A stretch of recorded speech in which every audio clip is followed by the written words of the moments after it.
예, 9번째 한미정상회담 주요 내용 분석과 전망, 통일외교팀 이재훈 선임기자가 같이 합니다. 오랜만에 오셨습니다. 예, 반갑습니다. 이번 한미정상회담에 대해서 여러 평가들이 나오기 시작했는데요. 좀 이른감이 있지만 일단 야당의 분석부터 평가부터 좀 얘기를 하고 짚고 넘어가야 되겠습니다. 나경원 자유한국당 원내대표가 의미 있는 진전도 성과도 없는 맹탕 정상회담이다. 이렇게 평가를 했는데 어떻게 보십니까? 제가 오늘 기사 쓰느라고 이걸 보지는 못했는데요. 예. 정상회담 결과는 발표 당일, 이뤄진 당일날 나온 얘기만 가지고는 알 수 없어요. 예.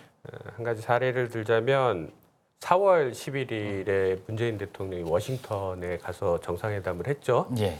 그때 4월 11일이 임시정부 100년 행사가 있는 날인데 예. 문 대통령이 굉장히 중시하는데도 그걸 뒤로 미루고 갔어요. 가서 트럼프 대통령한테 한국에 좀 와달라고 요청을 했었죠. 정상회담 때 방한 초청인데 그걸 두고 자유한국당 강효상 의원을 비롯한 분들이 국어래교다라고 맹비난을 해서 논란이 됐었죠. 뭐 미국 대사관에서 들은 얘기다 이렇게 해가지고. 근데 이제 결과적으로 보면 문 대통령의 트럼프 대통령 방한 초청이 6월달에 판문점 그러니까 일본 오사카 주요 20개국 그 정상회의 트럼프 대통령이 참석한 계기에 한국에 왔지 않습니까? 한국에 오지 않았으면 6월 30일 남북미 정상 판문점 회동이 이루어지지 않았을 것이고 벌써 먼 일 같지만 그리고 그게 이루어지지 않았다면 하노이 회담 결렬이 그 합의 무산 이후에 흔들리던 정세가 안정화되지 않아서 지금처럼 3차 정상 북미 정상회담이 연내에 열릴지 말지를 논할 수 있는 상황이 아니었던 거죠. 그러니까 이번 정상회담에서 문 대통령하고 트럼프 대통령이 무슨 얘기를 했는지 다 공개되지는 않았을 거예요. 그러니까 좀 더 두고 봐야지 되는 거죠. 상황을 두고 지켜보면 알맹이가 있는 회담이었는지 아니면 의미도 없고 성과도 없고 껍데기였는지 그건 좀 드러나지 않을까 싶습니다. 실제 앞으로 한반도 정세가 어떻게 바뀌는지를 좀 보면 봐야지 되는 한미 정상회담에서 아 그때 이런 얘기가 오갔구나 이렇게 거꾸로 짚어볼 수 있다는 거죠. 제일 관심 가는 거는 미국 기자들도 이 대목을 트럼프한테 많이 묻던데 북미 정상회담이 올해 열릴 가능성이 있는지 그리고 그렇게 될 경우 트럼프 대통령이 평양으로 방문해서 회담을 할 가능성이 있는지 이게 제일 궁금하거든요. 단답식으로 말씀드리면 둘 다 가능성은 있죠.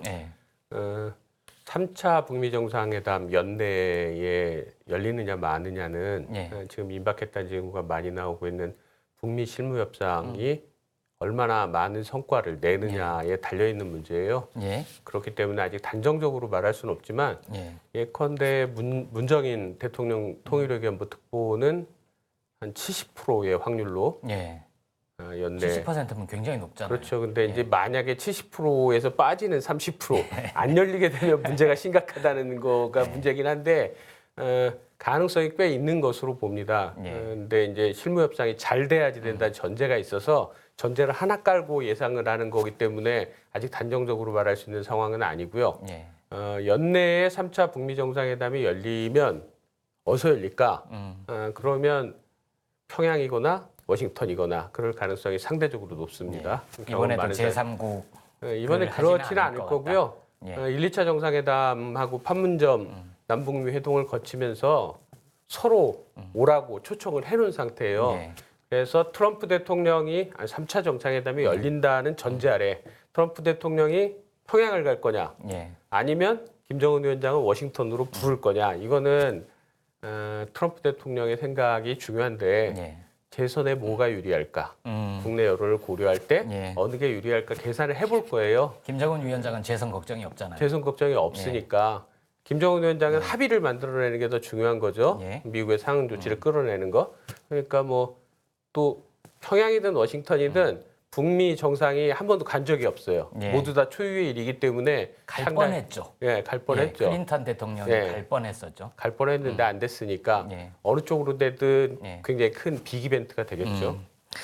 그 이전부터 사실 1, 2차 북미 정상회담 당시부터 그런 분석이 있었거든요. 사실 가는 사람이 더 큰 정치적인 이득을 얻을 것이다. 내가 여기까지 왔다. 너 좀 양보해라.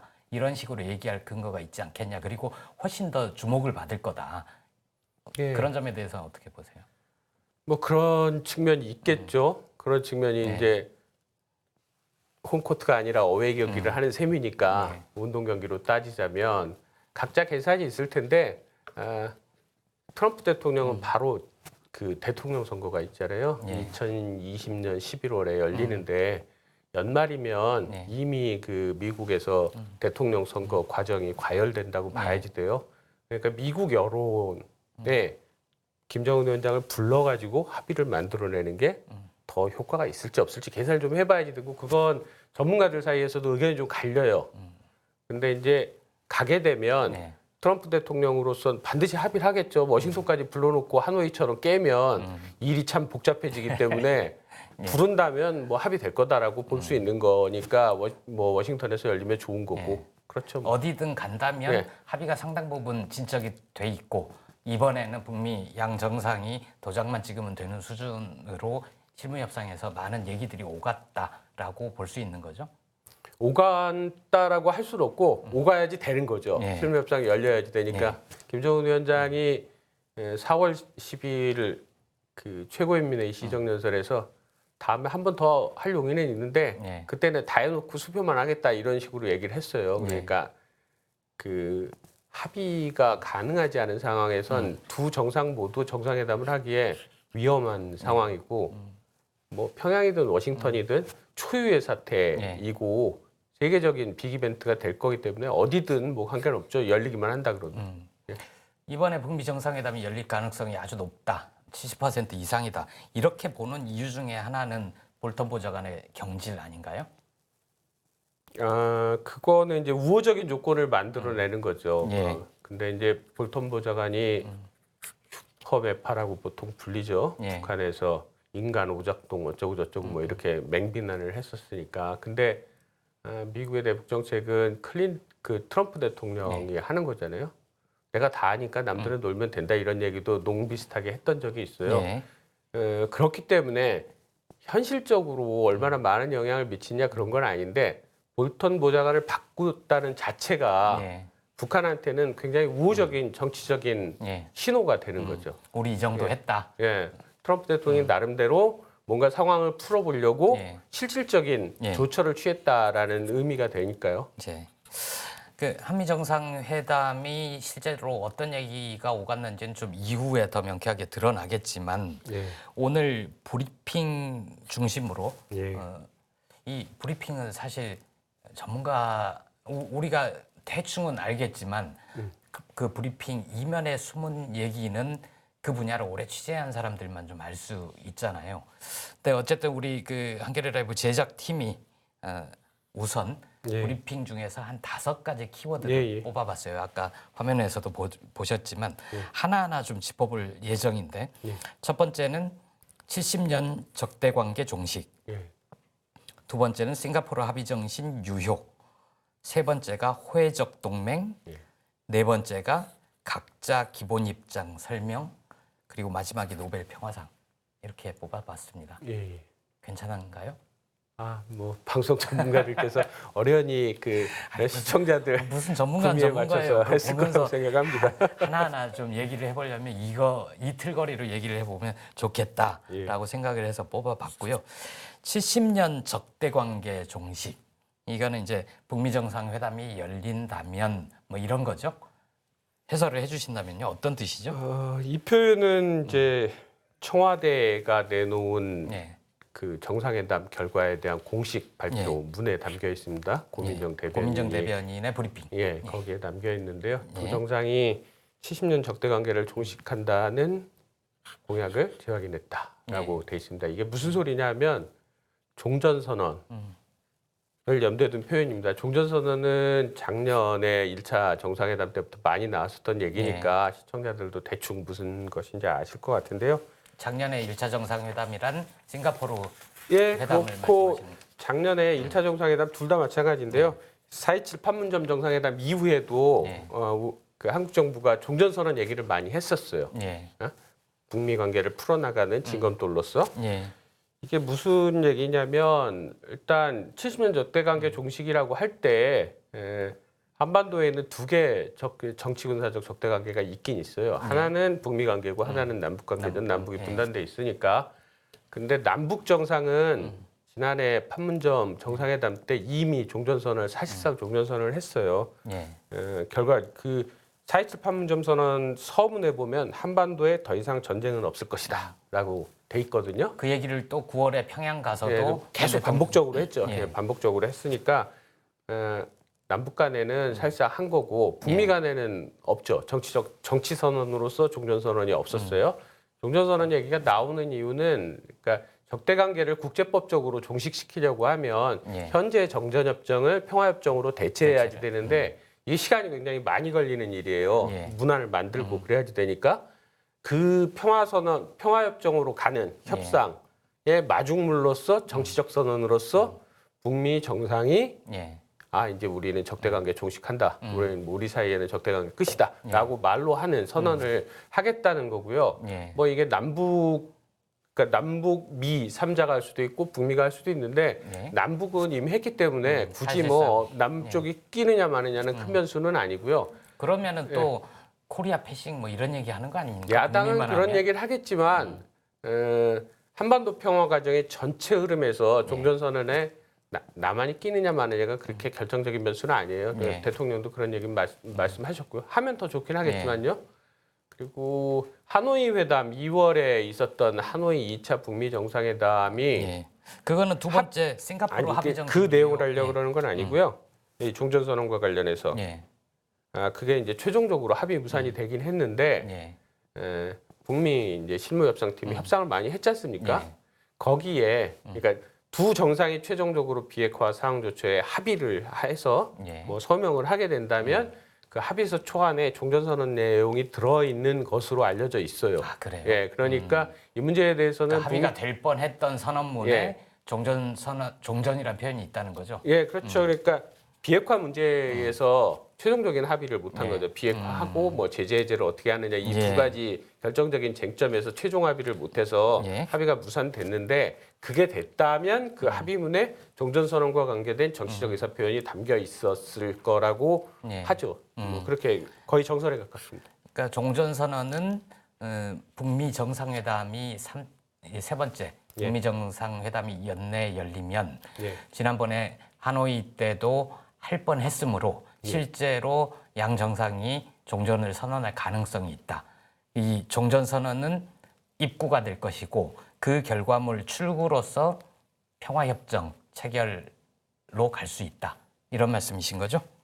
뭐 그렇죠. 그러니까 3차 북미 정상회담이 연내에 열리고 그다음에 그 회담에서 합의가 나온다면 그 합의 내용에 종전선언과 관계된 내용이 있을 것이다라는 것이고 그것은 이제 본격적인 평화협정을 만들어 나가는 평화협상을 시작하는 중요한 입구가 될 수 있겠죠. 그 평화협상은 그러니까 정전협정을 대체하는 건데 평화협정이 그렇게 될 경우에는 관련국들이 어떻게 됩니까? 중국도 들어가고 우리도 들어가고 그렇게 되는 겁니까? 정전협정에 서명한 당사자가 3자입니다. 3자죠. 북한, 그러니까 좀 쉽게 얘기하면 북한, 미국, 중국이에요. 한국은 그때 끼지 않았는데 한국은 직접 당사자이기 때문에 한국 들어가는 거고 그러니까 일반적인 예상은 4자가 될 거다라고 보는 거죠. 두 번째 키워드로 넘어가 볼게요. 싱가포르 합의 정신 유효. 사실 하노이도 벌써 가물가물한데 싱가포르 북미 정상회담은 이게 첫 번째 정상회담이었고 15개월 전이잖아요. 그래서 잘 기억이 안 나요. 그때 그렇죠, 뭐. 그 협정문이었나요? 발표문? 공동성명의 주요 내용을 좀 먼저 얘기를 해주시죠. 이 표현도 역시 청와대 공식 발표문에 담겨 있어요. 두 정상이 싱가포르 정상회담 합의 정신이 여전히 유효함을 재확인했다. 좀 더 지켜봐야지 되겠지만 제가 보기에는 오늘 발표된 정상회담 결과 중에 가장 중요한 대목이 아닐까 싶습니다. 이게 이제 구체적인 내용이 무엇이냐에 따라서 얼마나 긍정적인 영향을 끼칠지가 약간 좀 달라지긴 할 텐데 원론적인 의미에서 굉장히 중요하다고 생각해요. 싱가포르 6월 12일이죠. 작년 6월 12일 싱가포르에서 열린 1차 북미 정상회담 결과가 4개항으로 이루어진 공동 성명으로 발표돼 있어요. 첫 번째, 1항이 새로운 북미 관계 수립. 그러니까 관계 정상화 얘기하는 거예요. 2항이 한반도의 항구적 평화 체제 구축. 이 두 가지가 미국이 비핵화와 관련해서 해주겠다고 약속한 중요한 내용이에요. 그러니까 이른바 상응 조처인 거죠. 3항은 조선반도의 완전한 비핵화, 한반도 완전한 비핵화. 이거는 이제 북한이 해야지 되는 거죠. 김정은 위원장이 약속한 거예요. 1, 2항은 미국, 3항은 북한. 그 다음에 4항이 한국전 때 참전했다가 죽은 미군들이 많아요. 북한이 이미 발굴한 유해도 있고 아직 묻혀있는 비무장지대나 여러 곳에 묻혀있는 미군 유해도 있죠. 공동 유해 발굴. 그거를 이제 초기 신뢰 조처로 북한이 하겠다라고 그런 거예요. 55구가 돌아왔죠. 그래서 그게 이제 4개 항인 거고요. 1, 2, 3항이 중요해요. 4항은 약간 다른 거고. 근데 이제 서문에 보면 이런 표현이 나옵니다. 상호 신뢰 구축이 한반도 비핵화 과정을 촉진할 수 있다는 인식이라는 표현이 나와요. 신뢰를 쌓아갈수록 비핵화가 좋아진다. 그러니까 이거를 보통 이제 기자들이 쓰는 말로 하면 비핵화와 상응 조처의 균형 잡힌 접근. 그러니까 두 가지를 같이 한다는 거죠. 한쪽만 하는 게 아니라 양쪽이 각자 할 일을 균형 잡혀서 한다는 거. 그 정신. 그러니까 북한이 이거 굉장히 중시해요. 신뢰 구축 과정이 비핵화를 촉진할 수 있다. 당시 기억에 왜 비핵화가 1번이 아니냐 뭐 이런 얘기도 있었던 것 같아요. 그럴 수는 있죠. 그럴 수는 있는데, 그러니까 논리상 북한 입장에서는 이제 뭐 한국의 이제 보수적인 세력이나 미국에서 이제 트럼프의 합의를 비판하는 사람들은 비핵화가 당연히 앞에 나오고 그걸 하고 나서 딴 얘기를 하는 거지 어떻게 그렇게 되냐. 그런데 협상이라는 게 주고받는 것이고 그렇죠. 서로 간에 원하는 것을 놓고 맞추는 거잖아요. 그러니까 북한한테 요구하는 것만 하는 게 아니라 서로 간에 교환을 하는 거고 그 과정에서 한다는 거기 때문에 그게 1번이냐 3번이냐는 사실은 그렇게 크게 중요한 문제는 아니에요. 그러니까 싱가포르 합의 정신 유효란 하노이 회담의 실패? 하노이 회담에서 어떤 구체적인 합의에 이르지 못하고 각자 갈 길을 가고 말았지만 그걸로 인해서 뭐가 실패로 끝난 게 아니라 여전히 예전에 제1차 북미 회담에서 합의했던 4가지의 정신, 새로운 북미 관계, 항구적 평화 체제 구축, 한반도 비핵화, 공동 유해 발굴 및 신뢰 조처. 이 4개의 정신은 유효하다. 우리는 이 기반 위에서 새로운 방법을 찾을 것이다. 뭐 이런 얘기라는 그런 거죠. 얘기죠. 그러니까 이게 좀 더 다른 식으로 말씀드리자면 북미 정상이 합의한 건데 그거 유효하다고 얘기하는 게 무슨 의미가 있냐라고 할 수도 있어요. 그런데 작년에 그 6.12 싱가포르 정상회담을 하고 나서 마이크 폼페이오 미국 국무장관이 7월 6일, 7일 날 평양에 가요. 3차 방북이에요. 3차 방북인데 그 방북 일정이 끝나는 날 북한 외무성이 대변인 담화를 내요. 그러면서 엄청나게 욕을 해요.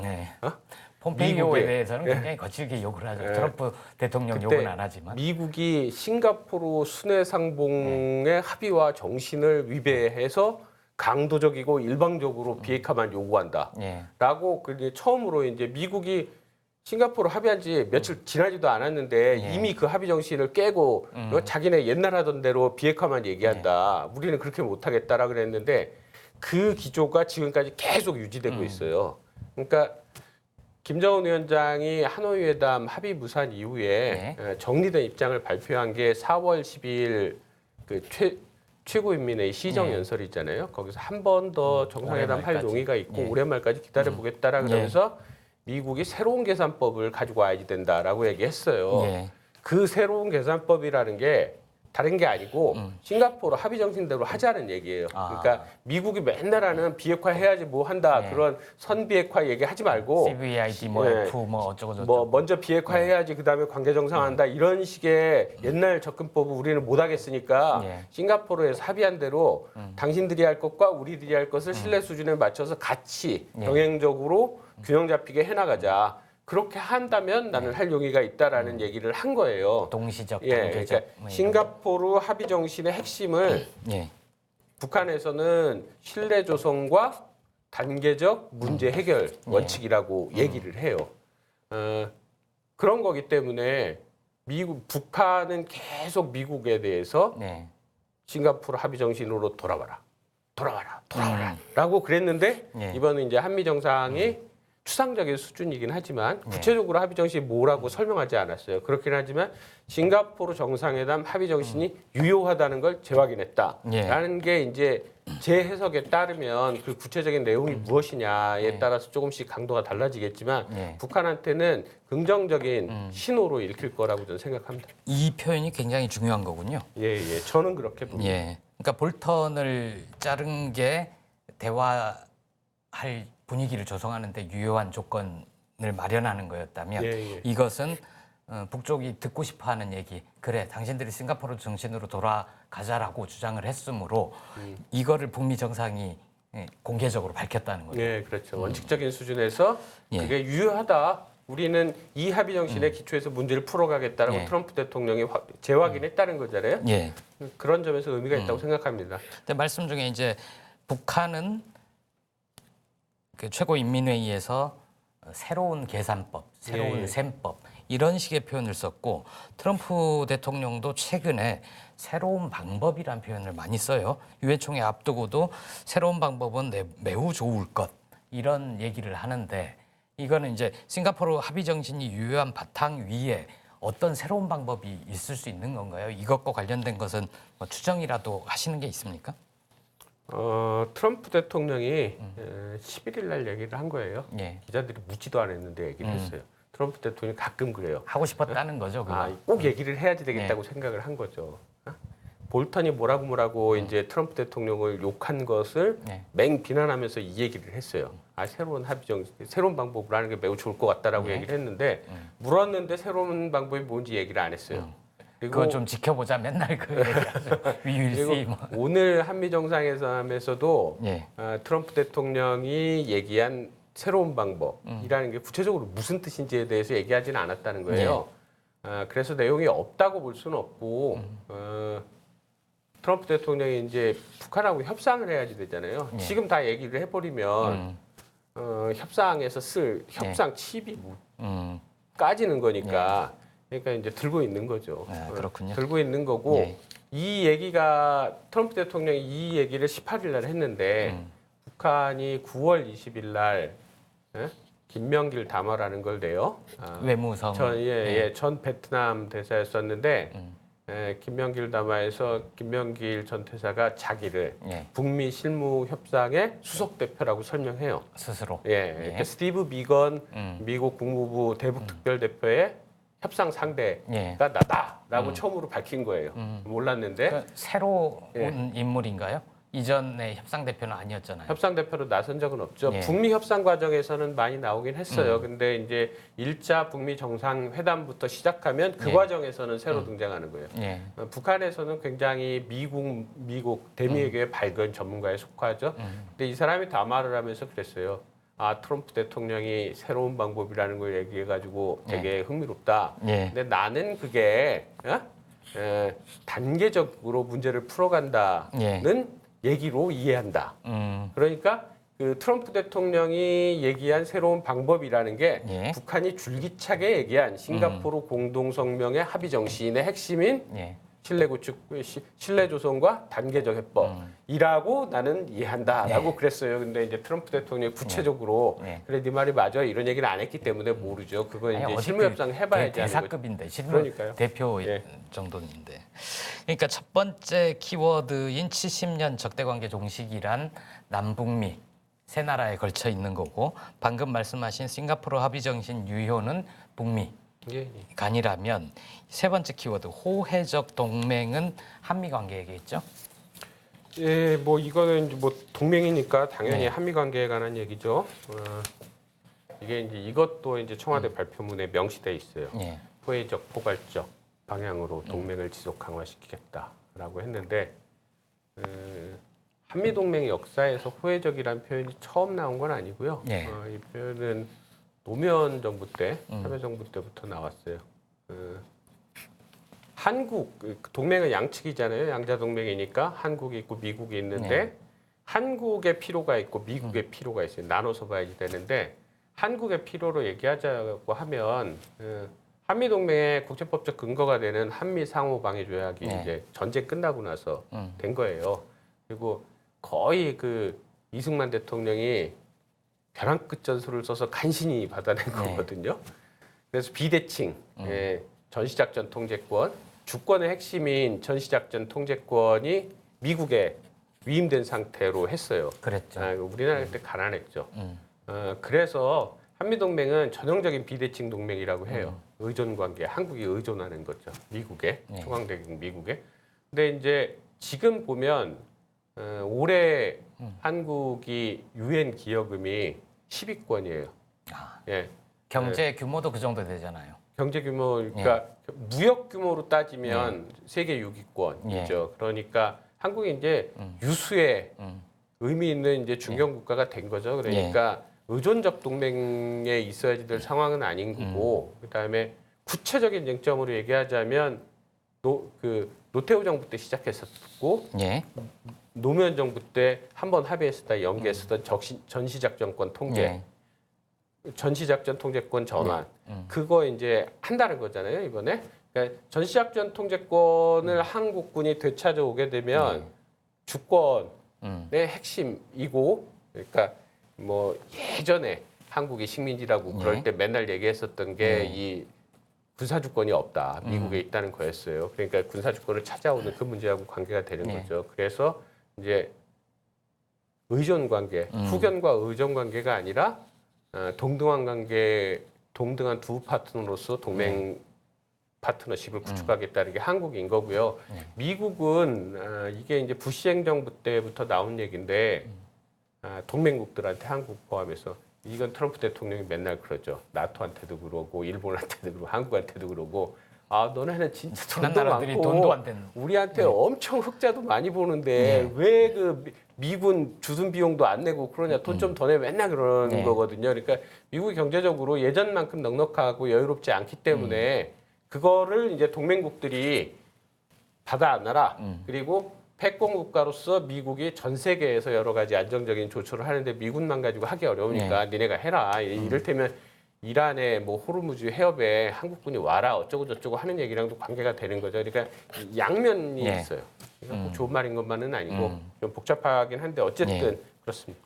그러니까 호혜적 동맹이라는 건 그동안 좀 일방적이었거나 혹은 의존적인 관계에서 그게 아니라 이제 중견 국가로서 그 상호 이 균형도 맞추고 서로에게 균등한 그런 동맹 관계를 의미한다는 거죠. 이게 아마 다음 키워드랑도 관련이 되는 것 같아요. 아마 이런 강조를 했던 게 서로 강조를 했던 게 한미 방위비 분담금 협상과 관련된 것 같은데 다음 키워드는 각자 기본 입장을 설명했다. 이 말인데 이 말은 보통 외교적 수사로 이견이 컸다 뭐 이런 거 아닌가요? 뭐 그렇죠. 네. 돈 얘기 나오면 트럼프 대통령이 오늘 트럼프 대통령이 정상회담 앞에서 정상회담에서 뭐 얘기할 거냐 그랬더니 무역협상, 한미 무역협상 얘기했죠. 잘 되고 있다고. 두 번째 북한 얘기할 거다. 세 번째 무기 구매 얘기할 거다 이렇게 얘기했어요. 이제 방위비 얘기를 안 했어요. 이거랑 이제 방위비 분담금 문제랑 연결이 되는 것 같아요. 기본적으로 미국은 트럼프 대통령 들어서서 특히 더 그런데 돈 많이 내라는 거죠. 한국이 다 내라 그러는 거고 협상이 오늘 이제 시작됐어요 서울에서. 근데 그 전에 이렇게 저렇게 안팎에서 나오는 얘기는 50억 달러 한국 돈으로 따지면 60조? 대략 한 6조 정도 되죠. 6조 원 예, 정도 예. 되는데 예. 올해 우리 그 한국이 공식적으로 분담하는 비용이 1조 389억 예. 원이에요. 예. 대충 지금 내고 있는 거에 6배 정도 되는 거죠. 예. 돈 많이 내라는 거예요. 그리고 이제 각자 기본 입장 얘기했다는 건 트럼프 대통령은 돈 많이 내라는 얘기했다는 거고 예. 문재인 대통령이 뭐라고 얘기했는지는 청와대 브리핑에 조금 나와 있어요. 문 대통령은 그런 얘기를 했죠. 합리적 수준의 공평한 분담을 하겠다. 예. 그러면서 세 가지 얘기를 했습니다. 우리 방위 분담금 계속 올리고 있다. 음. 미국 무기 엄청 많이 사고 있다. 예. 그리고 알고 있듯이 우리 국방비 엄청 올리고 있다. 예. 앞으로도 우리는 네. 주요 구매 국가가 될 것이다. 그러면서 10년간 지난 10년간 무기 구매 계획 그다음에 앞으로 3년 그러니까 예. 문재인 정부 안에서죠. 앞으로 3년간 무기 계획을 설명했다고 나와요. 3년간 무기 계획이라는 건 이제 뭐 중기 계획에 따른 건데 예. 앞으로도 무기 더 많이 살 거다. 그게 몇 조 단위잖아요. 보통 몇 엄청나죠, 조, 몇십 조 올라가잖아요. F-35 이런 거는 그냥 예, 한 대. 대가 예. 수천억 원씩 하기 때문에 엄청나요. 예. 그러니까 트럼프 대통령이 무기 구매 얘기를 한 것도 그런 예. 측면이 있는 거죠. 분담금도 분담금이지만 무기를 많이 팔면 예. 엄청 돈을 버니까요. 근데 이 두 가지가 어떤 식으로 조정을 될지 좀 봐야 돼요. 근데 이제 방위비 분담금 문제는 돈, 분담금의 액수만 있는 건 아니고 예. 이걸 협정을 맺어요. 특별협정을 맺는데 보통 올해는 5년이었는데 그 작년에 1년으로 특이하게 바꿨죠. 1년으로 예. 바꿨어요. 그래가지고 또 하는 거예요. 근데 한국한테는 예. 이걸 매년 협상을 하는 게 굉장히 정치적으로 국내적으로도 그렇고 한미 관계에서도 그렇고 부담스러운 거예요. 결국은 조금이라도 올려줘야지 되는 거라 예. 한 번 계산하고 마는 게 낫지 매년 그거 압박을 하고 그런 게 이제 동맹 관리에도 별로 좋지 않으니까요. 그러니까 그렇죠. 한국은 아마도 돈을 좀 올려주게 되겠죠. 부담금을 좀 올려주게 될 텐데 한국 대표단은 올려줄 테니 협정 유효 기간을 다시 늘리자 예. 이렇게 될 거예요. 그러니까 협정 유효 기간을 늘리는 거하고 분담금 액수를 올리는 거하고 이게 상관관계가 있어요. 미국하고 한국이 어느 지점에서 이익 균형을 맞추느냐가 예. 분담금 협상의 공식적인 쟁점인 거고요. 저 무기 사는 문제는 비공식적인 쟁점인 거죠. 두 가지가 얽혀 있습니다. 그래서 이건 한미 간에는 그렇게 조정이 되는 건데 무기 사는 문제는 김정은 위원장이 굉장히 민감하게 반응해요. 그렇죠. 예. 그래서 70년 적대관계 종식이라든가 한미 정상이 우리가 북한에 무력을 행사할 생각이 전혀 없다. 예. 이 얘기를 오늘 또 하긴 했는데 그 굉장히 좋은 메시지인데 무기 구매 얘기가 나오는 건 부정적인 시그널의 측면이 있어요. 예. 북한이 어떤 반응을 보일지 또 봐야지 됩니다. 평화하자면서 왜 자꾸 무기는 왜 자꾸 많이 드리냐? 사냐? 북한은 이제 공격용 예. 침략 무기라고 얘기를 하는데 우리는 그거는 아니고 예. 특히나 또 우리가 미국한테서 첨단 무기를 사는 건 실질적으로는 북한보다는 그러니까 일본과 중국 뭐 주변국 주변국을 염두에 둔 측면이 있죠. 주변의 중국도 그렇고 미국도 그렇고 굉장히 군사 대국이어서 그 얘기는 지난번에도 저희가 방위비 분담금 협상 관련해서는 박병수 논설위원과 한번 얘기를 짚어본 적이 있어요. 근데 지금 말씀으로는 아마 조금 올리면 기간이 짧아질 거고 많이 올리면 좀 우리가 요구하는 장기간 계약을 할 수 있을 것이다. 뭐 이런 말씀으로 이해할 수 있는 거죠. 예, 그렇죠. 뭐 그리고 아마 제 생각에는 50억 달러 얘기가 나오지만 현재 수준의 5배 이거는 좀 말이 안 되잖아요. 그렇죠. 그거 50억 달러는 네. 하는 소리인 거고요. 네. 실제로 뭐 그만큼 받을 생각은 안 하고 뭐 세게 지르는 네. 거죠 일단. 그럼 우리도 이제 항목 조목조목 따져가지고 사실 아직 안 쓰고 비축해놓은 돈도 있잖아요 하면서 좀 깎자고 하고 그래야 되나요? 이게 트럼프 대통령의 협상 전략이 늘 그런 거잖아요. 세게 질러놓고 막 저쪽이 와글와글하고 하면 그렇게 너무 놀라지 말고 내가 꼭 그걸 다 받겠다는 건 아니고 그래가지고 뭐 해주면 되게 그 은혜로운 것처럼 생색내고 마지막 키워드도 트럼프의 생색과 관련이 있는 겁니다. 노벨 평화상. 참 우리 흔히 하는 말로 멘탈이 강한 것 같아요. 우리가 뭘 잘해도 나는 충분히 그 상을 받을 자격이 있어 이런 얘기 못 하잖아요. 근데 트럼프 대통령은 여러 차례 지금 그 얘기를 하고 있죠.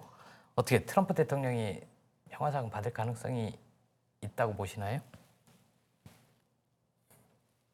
단답형으로 얘기하면 가능성이 별로 없다고 보죠. 자, 전제를 다시 드릴게요. 아까 제가 오프닝에서 말씀드렸듯이 트럼프가 평양을 가고 올해 내에 3차 북미 정상회담을 하고 그 북미 정상회담을 통해서 적대 관계를 청산하고 새로운 북미 관계 수립을 하기로 합의를 하고 싱가포르 정신을 그냥 확인하는 게 아니라 거기서부터 더 진전된 조처들을 취했다 하면 이제 가능성이 있죠. 그렇게 되면. 예. 근데 이제 몇 가지 고려해야지 될 게 있습니다. 일단 올해는 연내 정상회담에서 합의하고 그러면 노벨 평화상 이미 발표했기 때문에 올해는 해당 사항 없고요. 예. 내년 내년은 이제 미국 대통령 선거랑 물려 있어요. 그렇죠. 물려 있긴 합니다. 근데 제가 생각하기에는 만약에 이제 3차 북미 정상회담도 이루어지고 예. 그래서 한반도가 그 유일한 냉전에 고립된 섬이라는 그 지정학적인 어려움에서 벗어나서 예. 한반도의 이제 평화 과정이 쫙 불가역적인 과정으로 진행된다라고 세계가 인정하게 될 경우에는 그 프로세스를 만들어낸 사람들이 평화상을 받을 만한 가치가 있다는데 별 논란의 여지가 없을 거예요. 예. 그렇게 될 경우에 제가 보기엔 트럼프 대통령 한 사람한테만 주기보다는 김정은 위원장하고 묶어서 둘을 주거나 아니면 문재인 대통령까지 묶어서 셋을 주거나 그럴 가능성이 더 높죠. 트럼프 대통령한테만 주는 건 굉장히 리스키한 게 노벨 평화상이 겪어야지 될 문제가 되게 많아요. 왜냐? 그러니까 이 한반도에서는 한국 사람들이 트럼프 대통령 되게 좋아하잖아요. 평화 과정 어쨌든 진전시키니까 욕을 안 하는 거죠. 근데 한반도를 딱 벗어나면 거의 세계 평화의 공적 수준이에요. 그래서 그냥 트럼프 대통령만 노벨 평화상을 주게 되면 아마도 세계 각지에서 노벨위원회를 맹비난하는 거의 폭동 수준의 비판이 일어날 가능성이 높아요. 그리고 노벨 평화상의 권위도 굉장히 땅에 떨어질 가능성이 높고요. 그러니까 제가 생각하기엔 받더라도 단독 수상은 어렵지 않을까 싶습니다. 트럼프 대통령은 단독 수상을 강하게 희망을 하나 그럴 가능성은 높지 않다. 근데 그냥 뭐 문재인 대통령하고 김정은 위원장이 우린 됐고요. 그냥 트럼프 대통령만 주세요 그럴지 모르겠어요. 아니 문 대통령은 이미 그 얘기를 했잖아요. 말씀하셨죠. 상은 트럼프가 근데 받고 김정은 우리는 위원장은 평화만 받고 싶을 것 가지면 같은데요. 그렇죠. 김정은 위원장도 그게 이제 국제적인 무대에 공식 데뷔하는 것일 수도 있고요. 마지막 질문 드릴게요. 한국 시간으로는 이제 내일 새벽에 문 대통령이 유엔 총회 연설을 하게 되는데 좀 어떤 내용을 얘기할지 감이 잡히십니까? 뭐 제가 뭐 연설하지도 않으셨는데 뭐라고 얘기하기는 어려운데 그런 얘기가 있었죠. 문 대통령이 이번에 유엔 총회 가서 그러니까 총회장에서 기조 연설을 하는 거죠. 그렇게 될 경우에 아마 비무장지대 지뢰 제거를 제안하는 얘기를 하게 될 거다라는 얘기가 있었어요. 그걸 이제 단초로 예상을 하자면 비무장지대가 말이 비무장지대지 중무장지대잖아요. 그리고 그렇죠. 한국 전쟁 때 거기가 그 전선이 교착되면서 굉장히 많은 사람이 죽고 지뢰가 엄청 많이 뿌려졌어요. 휴전 협상이 길어지면서 그렇게 됐던 거죠. 제가 알기로는 거기에 대인 지뢰가 한 38만 발, 한 40만 발 정도 있어요. 40만 발. 근데 실제로 얼마인지 정확하게 모르나. 근데 이제 우리 국방당국에서 추정하기로는 한 38만 발, 38만 개 정도가 있다고 생각을 하는데요. 몇 년인지 제가 기억은 안 나는데 대인 지뢰 제거 국제 조직이 노벨 평화상도 받았어요. 대인 지뢰가 세계의 분쟁 지역에서 시민들의 발목을 자르는 일이 굉장히 많아요. 그래가지고 반생명적이고 반평화적이라고 해서 국제사회에서 지뢰 제거 문제는 굉장히 호소력이 있는 평화 메시지입니다. 그리고 그거를 이제 유엔 총회 가서 얘기한다는 건 남북이 둘이서 할 거면 거기 가서 얘기할 거 없잖아요. 그러니까 국제사회에 책임 있는 당사국들이 참여해라. 이 지뢰를 제거하는 건 남한, 북한, 뭐 미국만 하지 말고 전쟁 당사자들만 하지 말고 이 한반도에 평화가 왔으면 좋겠다고 생각하는 사람들, 그다음에 지구에서 대인 지뢰를 다 없앴으면 좋겠다고 생각하는 사람들, 비무장지대가 말 그대로 비무장 평화지대가 되기를 바라는 사람들은 다 모여라라고 하는 거죠. 그러면 이게 이제 9.19 군사합의 때 얘기한 그 비무장지대의 평화지대와 약속을 남북 간에 이행하는 측면이기도 하고 한반도 평화과정에 더 많은 국제사회의 여러 행위자들을 관여시키는 측면이기 때문에 평화의 국제화. 그런 거죠. 그러니까 이 한반도 평화과정을 지지하는 세력들이 뭔가 이 한반도 안에서 할 수 있는 일을 만들어내면서 국제적인 그 네트워크를 강화시키는 거라 뭐 잘 풀리면 좋죠. 근데 어쩔지는 모르겠어요. 근데 문 대통령이 지금 취임 이후에 3년 연속 유엔 총회에 참석을 했어요. 그리고 2번은 저도 갔습니다. 저는 2번 다 못 갔습니다. 근데 기억하시겠지만 2017년은 한창 한반도에서 전쟁이 나니 막 그럴 때예요. 근데 이제 대통령이 거기 가서 결과적으로 보면 올림픽 휴전 결의안을 유엔에서 만들어내게 되는 그런 이제 연설을 하죠. 그리고 올림픽 휴전 결의 채택은 우리가 이미 다 알고 있지만 평창 올림픽에 북한이 참석하고 그걸 계기로 해서 한반도 평화과정 예상치 못했던 한반도 평화과정 남북 정상회담, 속도가 빠르게, 북미 정상회담 이런 게 이루어졌고요. 아무도 예상하지 못하던 시점이었어요. 그 출발점을 2017년 9월 문 대통령이 유엔 총회 연설로 보는 분들도 있어요. 그러니까 굉장히 중요한 거고요. 그다음에 2018년 작년에는 이제 9.19 평양 정상회담 직후기 때문에 그걸 설명하면서 국제사회의 지원과 협력 같은 걸 호소했죠. 이번에는 그 평양 정상회담을 좀 더 그러니까 이행하는 때 국제사회의 협력과 지원과 참여를 호소하는 측면이 있는 거라고 볼 수 있겠습니다. 그게 이제 뭐 아주 구체적인 체제 안전 보장 뭐 이런 건 아니지만 늘 그런데 시달리고 있는 북쪽한테는 이 비무장지대의 국제 단체들이 들어와서 같이 평화 활동을 하게 되면 어느 정도 좀 안심하게 되는 그런 부수적인 효과도 있지 않을까 그런 측면이 있죠. 이를테면 9.19 군사합의가 어쨌든 북한이 이걸 지키고 있어요.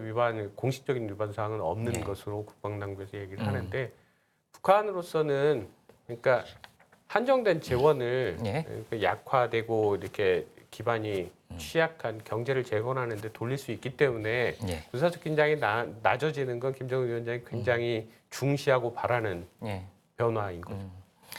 알겠습니다. 이번 한미 정상회담이 북미 정상회담의 성공으로 꽃피워서 이번 한미 정상회담에서 실제로 오늘 발표되지 않은 다른 내용들을 좀 더 확인할 수 있게 되기를 바라고요. 죄송합니다. 우리가 기억해야 될 키워드 다시 복습하는 차원에서 다시 말씀드리면 남북미의 70년 적대관계 종식, 북미 간 싱가포르 합의정신 유효, 한미 간 호혜적 동맹, 방위비 분담금 협상의 합리적 조정, 그리고 노벨 평화상은 누구에게 뭐 이 정도로 정리를 해볼 수 있겠습니다. 어떻게 한미 정상회담 해설에 도움이 됐는지 모르겠습니다. 우리 시청자분들이. 열심히 했는데 도움이 됐으면 좋겠습니다. 저는 쏙쏙 들어왔습니다. 우리가 요새 이 잘 먹히는 콘텐츠가 뭐냐면 어떤 거에 대해서 상세하게 맥락을 쭉 설명해주면 우리 시청자들이 참 좋아하시더라고요. 오늘 도움 말씀 고맙습니다. 고맙습니다.